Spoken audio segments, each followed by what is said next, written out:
Este día abordaremos el tema denominado Estado actual y retos de la cooperación sur-sur y cooperación triangular. Para adentrarnos al tema, es importante primero definir conceptos claves que ayudarán a la comprensión del mismo.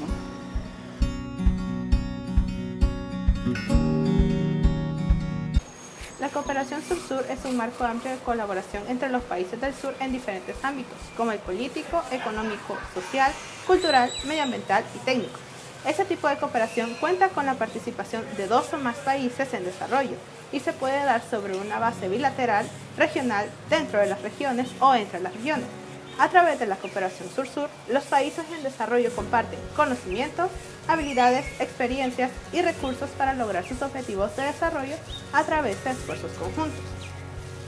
La cooperación sur-sur es una manifestación de solidaridad entre los pueblos y los países del sur, que contribuye a su bienestar nacional, a su autosuficiencia nacional y colectiva y al logro de los objetivos de desarrollo acordados internacionalmente, incluyendo la Agenda 2030 para el Desarrollo Sostenible. La Agenda de la Cooperación Sur-Sur y las iniciativas de la cooperación son establecidas por los países del sur y guiadas por los principios de respeto de la soberanía nacional, de autoría e independencia nacional, de igualdad y de no dependencia y no interferencia en los asuntos internos de beneficios mutuos. Algunos de los principales objetivos de la cooperación sur-sur, según el Plan de Acción de Buenos Aires para promover y realizar la cooperación técnica entre los países en desarrollo, aprobado por la Asamblea General en 1978, son 1. Fomentar la autosuficiencia de los países en desarrollo, aumentando la capacidad creativa para encontrar soluciones a sus problemas de desarrollo, según aspiraciones, valores y necesidades específicas.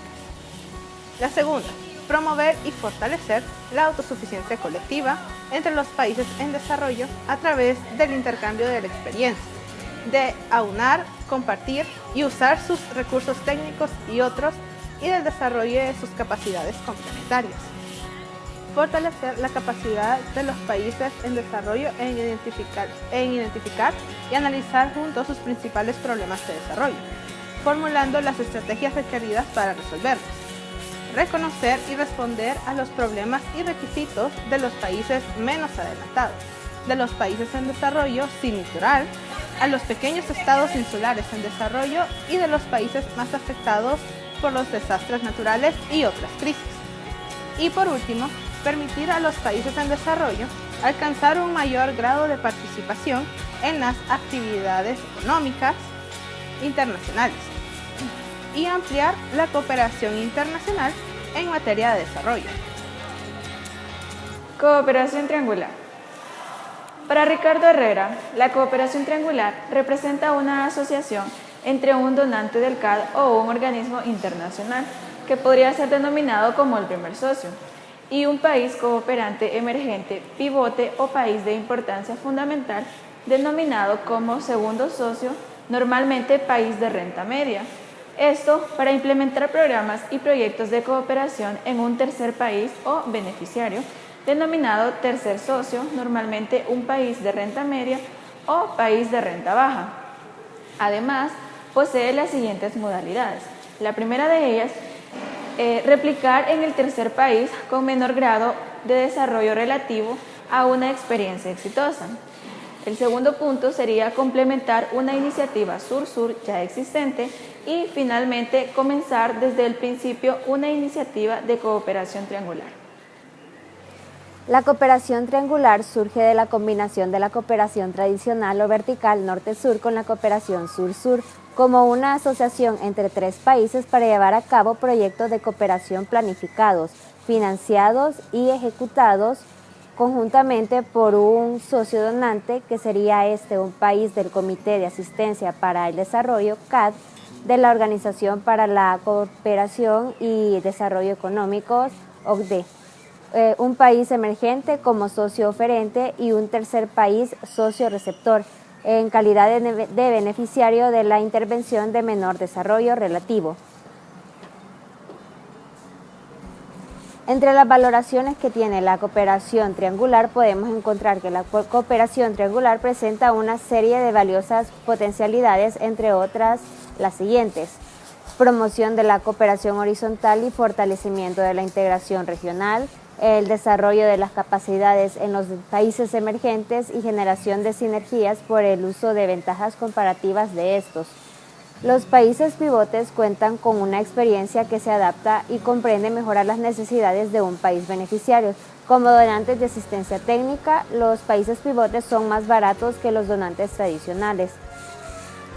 La articulación de diferentes tipos de cooperación, como sería la cooperación norte-sur y la cooperación sur-sur, y su adaptación a las características regionales.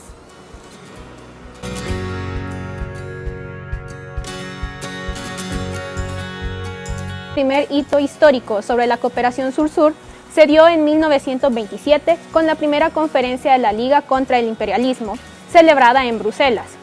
Esta conferencia puso en manifiesto el compromiso mutuo de los países colonizados por crear alianzas para la búsqueda de soluciones ante problemas comunes, como lo eran las relaciones desiguales en el orden internacional. Posteriormente se lleva a cabo la Conferencia de Bandung en 1955, la cual representó el fin del proceso iniciado en Bruselas. Así, se comienza un proceso de intensificación de alianzas políticas, financieras, comerciales y técnicas entre los países en desarrollo y, consecuentemente, el incremento de relaciones de cooperación entre los países del sur. Otros hitos importantes son: en 1978 se celebró en Buenos Aires la primera conferencia de las Naciones Unidas sobre cooperación técnica entre los países en desarrollo, durante la cual se adoptó el Plan de Acción para promover y realizar la cooperación técnica entre los países en desarrollo.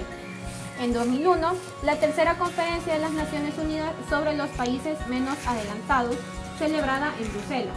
En esta se hizo hincapié en la importancia de la cooperación sur-sur para la creación de capacidad y el establecimiento de mejores prácticas, en particular en las esferas de la salud, la educación, la capacitación, el medio ambiente, la ciencia y la tecnología, el comercio, las inversiones y el transporte. La cooperación triangular está estrechamente vinculada con la cooperación sur-sur. Es una práctica de larga data desde 1978, aunque comenzó a generar interés con la comunidad de donantes hace relativamente poco tiempo. Los ejemplos clave y las referencias son el Plan de Acción de Buenos Aires de 1978. Este sentó las bases de la cooperación sur-sur como modo de cooperación. Ahora cuenta con el apoyo de 138 países adheridos. Sin embargo, los modelos y actividades se han expandido recientemente. El siguiente es la Alianza Global para la Cooperación Eficaz al Desarrollo, que lanzó la Alianza Global para la Cooperación Triangular Efectiva en noviembre de 2016, liderada por un grupo central compuesto por Canadá, Japón, el Banco Islámico de Desarrollo, México y el CAP de la OCDE.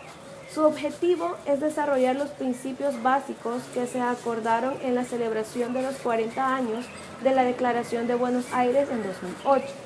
La ONU, a través de la Oficina para la Cooperación Sur-Sur, la OCDE, con una base de datos en línea de más de 420 proyectos de cooperación triangular, reunidos a través de una encuesta realizada en el 2015.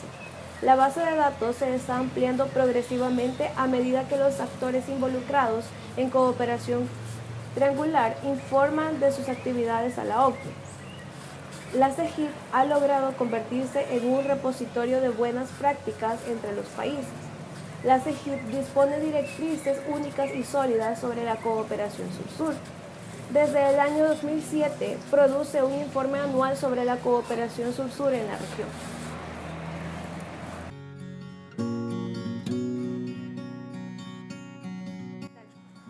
Antes de entrar a fondo con los retos de la cooperación triangular y de la cooperación sur-sur, es necesario aclarar que la cooperación triangular se considera como una rama parte de la cooperación sur-sur. Por lo tanto, no es de extrañar que la mayoría de autores retomen y adapten el marco conceptual de la cooperación norte-sur para explicar tanto la cooperación sur-sur como la cooperación triangular, aun cuando éstas poseen distintos actores y diferentes modalidades de cooperación. Es así como encontramos que uno de los principales retos que presentan ambos tipos de cooperación es la falta de un marco conceptual propio que dé explicación a ambos fenómenos. Otro de los retos en común que presentan ambas modalidades de cooperación es la falta de un consenso sobre cómo valorizarlas. La valorización es un hecho que permite cuantificar los valores de los inmuebles. En este caso, valoriza la ayuda que brinda un donante. En el caso de la cooperación sur-sur, esta es canalizada de la misma forma para los países del sur global. Sin embargo, se tienen diferentes formas de valorizarla, las cuales no están globalizadas o no son compartidas por los diferentes países, siendo que varios de ellos tienen su propia forma de valorizar la cooperación brindada. En ese sentido, no es raro encontrar diferentes metodologías para la valorización dependiendo del país. Por ejemplo, Brasil tiene la metodología de valorización de la cooperación al desarrollo internacional, diseñada y aplicada por el IPEA. Con ello se determina el valor de la cooperación brasileña para el desarrollo internacional, que considera a la cooperación sur-sur de una forma amplia, incluyendo no solo la cooperación técnica, sino otras formas de intercambio con PED, es decir, programas de especialización docente. Por su parte, Chile cuenta con la metodología de valorización de la cooperación internacional para el desarrollo, otorgada por la Agencia Chilena de Cooperación Internacional para el Desarrollo, AGECID. Sin embargo, este instrumento no ha sido adoptado por norma o reglamento alguno. En el caso de la cooperación triangular, esta no tiene una forma propia de valorizarse, mayormente debido a que se le considera como parte de la cooperación sur-sur. Por tanto, los métodos para determinar el valor de este tipo de cooperación son los mismos que los países utilizan con la cooperación sur-sur. Otro reto que enfrenta la cooperación sur-sur y la cooperación triangular es la falta de indicadores para identificarla, medirla, caracterizarla y evaluarla. El Programa Iberoamericano para el Fortalecimiento de la Cooperación Sur-Sur ha llevado a cabo un proceso para la generación de indicadores de la cooperación sur-sur a fin de fortalecerla. Como primer paso llevó a cabo en septiembre de 2011 en Quito, Ecuador, el primer seminario taller sobre indicadores para la cooperación sur-sur. En este se reflexionó sobre dos cuestiones imprescindibles en el proceso de construcción de indicadores de la cooperación sur-sur. ¿Para qué medirla? ¿Cuál es el objetivo de la cooperación sur-sur? ¿Y qué medir? ¿Cuándo se va a medir la cooperación sur-sur? Posteriormente se incluye cómo medirlo. Además, se establece unos indicadores de prueba elaborados por los países asistentes a este primer seminario. Posteriormente, en marzo de 2012, se lleva a cabo en Montevideo, Uruguay, el segundo seminario taller, denominado Cuestionario para el Informe de la Cooperación Sur-Sur en Iberoamérica 2012. Revisión, mejora e incorporación de indicadores. En este se establecen los requisitos técnicos que debería cumplir los indicadores de prueba elaborados en Quito. Entre los requisitos están posibilidad real de generar y registrar los datos primarios que alimentan todo indicador. Posteriormente se elaboró una definición, una fórmula de cálculo y unos metadatos para facilitar el entendimiento de cada uno de los indicadores propuestos. Finalmente, el mismo año se realiza el informe de la cooperación sur-sur en Iberoamérica, el cual, como espacio para probar los indicadores recién elaborados y determinar qué indicadores eran factibles de obtener según la información con la que se contaba. Si bien este proceso no concluyó con la creación de indicadores para la cooperación sur-sur, sí permitió la creación de metadatos que a la larga facilitan la creación de indicadores. Sin embargo, a partir de este proceso se identificaron otros retos por superar. Entre estos hemos resaltado 4, que es la falta de capacidad de los países para registrar y reportar datos, ya que se busca una manera de implementar un sistema de información que canalice estos datos. La poca optimización del uso de los datos básicos y de los indicadores que ya se tienen. Los pocos indicadores que existen relacionados a la fase de evaluación de los procesos de la cooperación sur-sur. Y por último, es que aún no hay un indicador que evalúe el valor económico de la cooperación sur-sur, así como lo hay con lo que es la cooperación tradicional.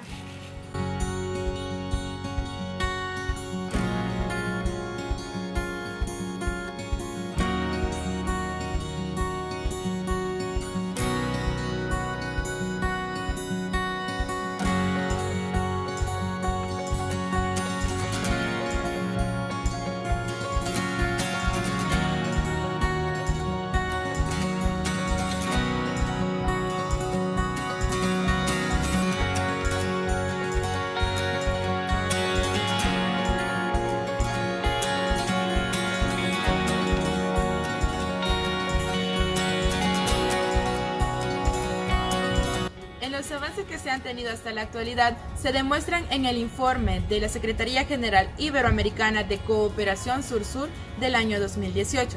En este informe se refleja la sistematización y análisis de los más de 1000 programas, proyectos y acciones de cooperación sur-sur y triangular en Iberoamérica durante el 2016. Entre estos puntos se destacan los siguientes. Respecto a la cooperación sur-sur, los países iberoamericanos participaron de la ejecución de 1.355 iniciativas de cooperación sur-sur. Desde el rol de oferente, México fue el país que registró un mayor volumen de proyectos, 155, equivalentes al 22,8% de los 680 finalmente registrados. Le siguieron en orden de importancia relativa Argentina, Chile y Brasil. Por su parte, y desde el ejercicio del rol receptor, El Salvador fue el país que ejecutó un mayor número de intercambios, 106, equivalentes a un 15,6% de los 680 registros finales. Más de la mitad de los 46 programas y 53 proyectos de cooperación sur-sur regional en los que los países iberoamericanos participaron en 2016 intentaron responder de manera colectiva a un problema de índole social y económica. Otro 17,1% de esa cooperación sur-sur regional atendió a la cultura y un 10,1% a enfrentar problemáticas de carácter medioambiental. A través de la cooperación sur-sur reflejada en este informe, se puede notar que la región pudiera estar avanzando en la consecución de los objetivos de desarrollo sostenible. Desde esta perspectiva, cabe destacar que cerca de una quinta parte del total de los proyectos podrían estar contribuyendo al ODS 3 sobre salud y bienestar. Otros 154 se obtendrían de agregar aquellos que se alinearon con los ODS 2 y 16. Complementaron ese 45%, 200 proyectos que pudieron alinearse con los ODS 8 y 9, así con el 4, el 11 y el 6. El último 23% se explicó por los casi 140 proyectos de cooperación sur-sur que con propósitos diferenciados podrían alinearse con los otros 10 objetivos de desarrollo. En cuanto a la cooperación triangular, Iberoamérica participó a lo largo de 2016 en 100 proyectos y 37 acciones de cooperación triangular, una cifra que, de manera agregada, duplicó la registrada una década atrás. En 2016, poco más de la mitad de los países de América Latina ejercieron el rol de primer oferente, transfiriendo capacidades a través de su participación en al menos uno de los 100 proyectos registrados. En lo que se refiere al fortalecimiento de capacidades, los ámbitos medioambiental, social y económico explicaron de manera agregada en torno al 75% de los proyectos de cooperación triangular ejecutados en 2016. Prácticamente uno de cada 4 de los proyectos restantes se explicó por el fortalecimiento institucional y, de un modo más residual, por los otros ámbitos.